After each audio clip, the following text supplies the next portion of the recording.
Hi and welcome back. Today we will break down another balancing pose, which is flying pigeon, or in Sanskrit Eka Pada Galavasana. If you're not familiar with the shape, I'm gonna show you quickly. And we usually start in a standing pose, and then we come into a figure four, keeping the foot flexed and dropping the hips. The more you keep the foot flexed, the more this will encourage the hip to open. And then bringing the hands down, wrapping the left foot around the right arm, and using the left knee or shin as a leverage. We start leaning forward and then lifting the other leg up. Okay? So for this pose, I'm gonna break it down for you, and I'm gonna show you a few drills that you can use to improve the openness, especially of your hips. So first of all, the foot is really important, okay? So when we wrap the foot, that foot really needs to be engaged. So we're keeping it flexed, and it's literally going to wrap around the upper arm. I see lots of people having the foot open like this, relaxed. It's not gonna do anything. It's not gonna support you and getting up. So the foot always active. And same thing for this knee. This knee is gonna land on the left upper arm, and you're literally gonna use it as a leverage to lift the hips. They're the 2 points of contact. Always gaze forward. Remember the drishti of each pose. This one is forward, so we don't strain the neck. And then the fingers facing forward, leaning onto your arm, wrapping the foot, leaning forward. And then once you have that placement, then you start lifting the other leg up. Okay? Here, the few things in play. If your hip is not open yet, you're gonna struggle to get down, and you're gonna struggle to keep the foot on the arm because the hip is not open enough, okay?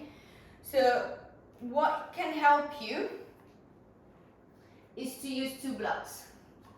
We can use blocks and place the hands on the blocks, so we're getting closer, we're bringing the floor to us, okay?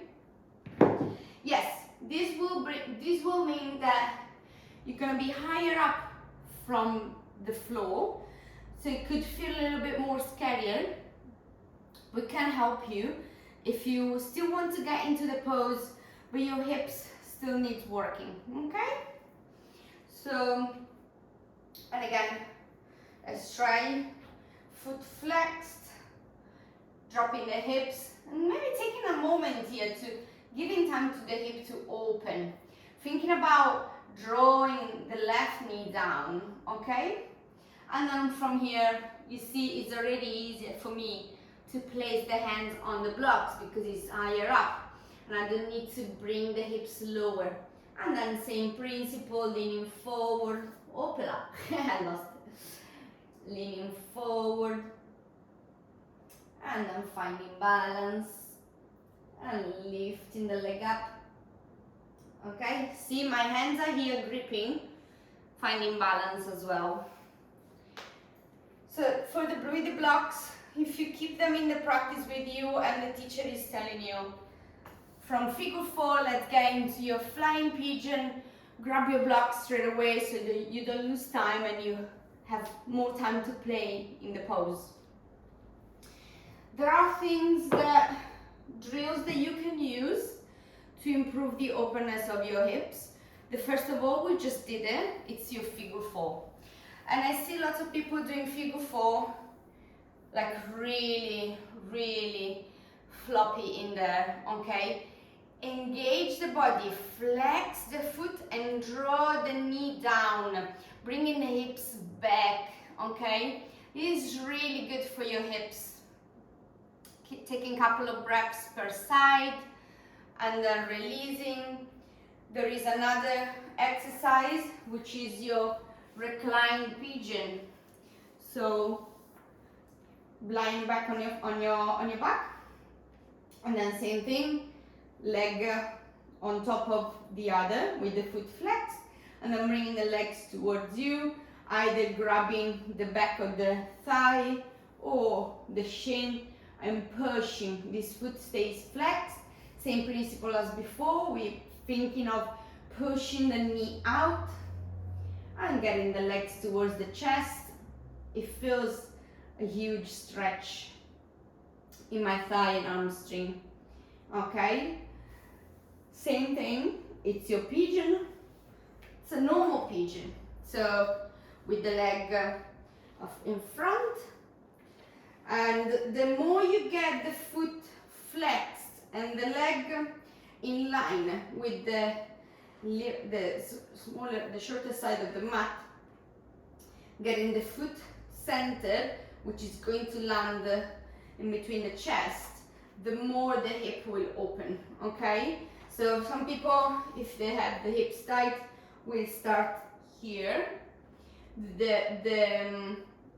In order to fold, I don't care much about folding and lying flat as a pancake on the floor, more than actually opening the hip.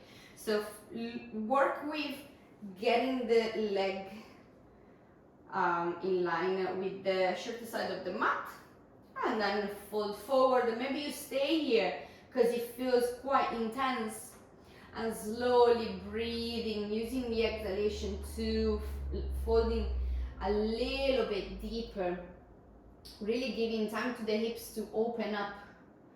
It's a good exercise, especially with these poses. Folding and getting deeper doesn't come fast, but it takes time. So give the body the time that it needs. Okay?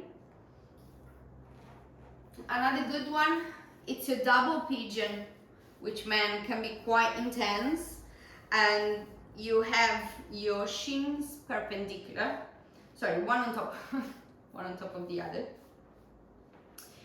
and feet flexed. Okay, so you might be in a place where you start like this, like me, but don't worry, because once you start folding, and again, once you give your body the time that it needs, it will start opening. Okay, so slowly you can come with grabbing opposite elbows behind the back.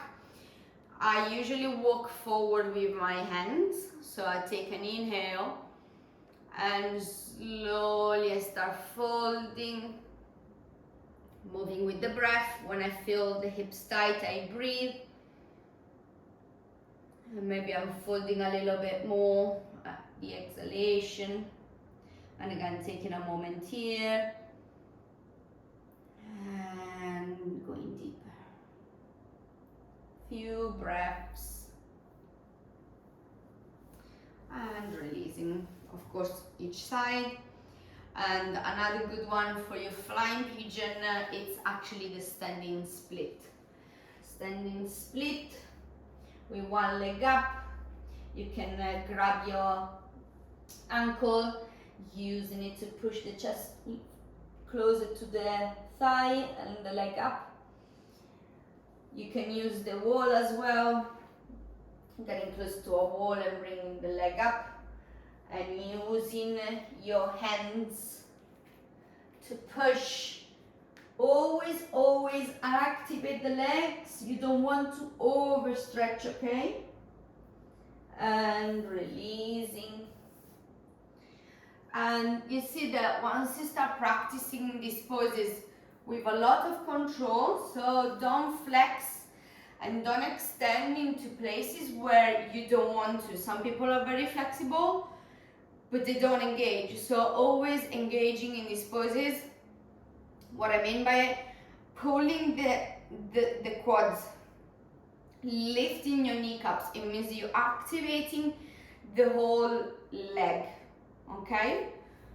And then you're folding and you're taking time. So I'm gonna show it to you one more time.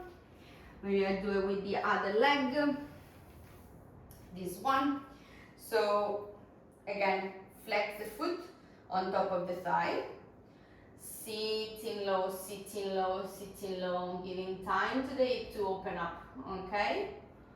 And maybe from here, hands on the floor, fingers facing forward, I am facing forward, wrapping the foot, placing the knee on the other arm, gazing forward, leaning. I'm not rushing to lift the leg, I'm taking my time to find that spot, and then the foot starts lifting, and I start lifting the leg. I'm pushing more onto the right knee, lifting, lifting, lifting. Okay? And coming back. This is it for today. I hope this was helpful. Give it a go and let me know how you find it. And see you into the next video. Ciao.